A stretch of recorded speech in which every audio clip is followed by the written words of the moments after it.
This is available on Mubi. It's from 2019 by Kazik Radwanski, who is part of the so-called New Canadian Cinema, starring Derek Campbell, who also gets a writing credit. This won the Toronto Film Critics Association's Rogers Best Canadian Film Award. As I said, it's a 2019 production.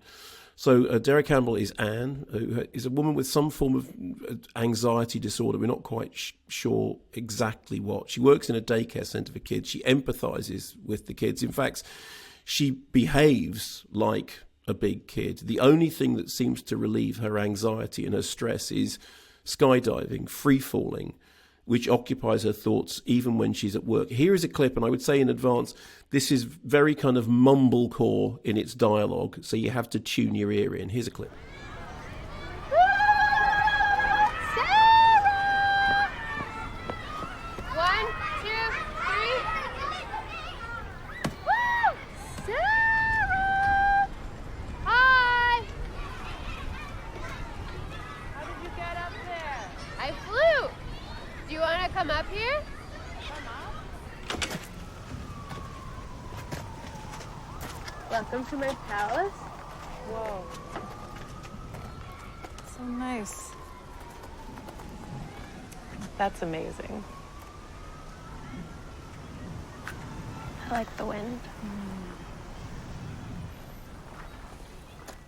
And that is very much the tone of the film. A lot of that kind of. So anyway, back on the ground, we see her giving a fairly excruciating maid of honour speech. She goes on an awkward Tinder date. She gets drunk. There's one very funny speech in which she explains that clear alcohol won't give her a hangover because she has Polish ancestry. And then meeting, and then scaring off to some extent a new boyfriend, arguing with her mum. It's all very raw, very handheld, in your face, harsh jump cuts, no incidental music, ragged edges. It has something of a Dogma feel to it, although it doesn't have quite the aggressive edge of the Dogma. There are times, particularly during that wedding sequence, that I was put in mind of Festen, although Festen is a much tougher film, or Margot at the Wedding, or that kind of thing. It's well made in as much as I did believe in the central character. I also found it hard work in much the same ways that the central character proves hard work for those around her. There's a scene in which she's having an argument with a co-worker who's basically complaining that she is behaving irresponsibly, that she is not holding up her responsibilities, looking after children. And I, frankly, was sitting there thinking, yeah, I'm completely on your side. And I know that's not a question, because films don't have to have sympathetic characters, certainly don't have to have characters who don't have major flaws.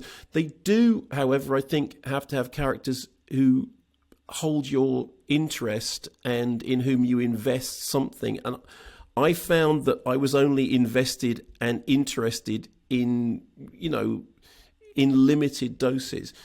So the overall air, that kind of verite, this is actually happening, it's a drama, but it looks like a documentary playing out. I thought that was well done, and there is no question that I believed in the central character. I don't know whether I believed much more about the drama, and I think the central conceit of the free falling is perhaps isn't quite as powerful as it should be. But it's very much the kind of film that you would watch on Mubi and go, okay, well, that's interesting, and I look forward to more interesting work from all involved. But it's fine.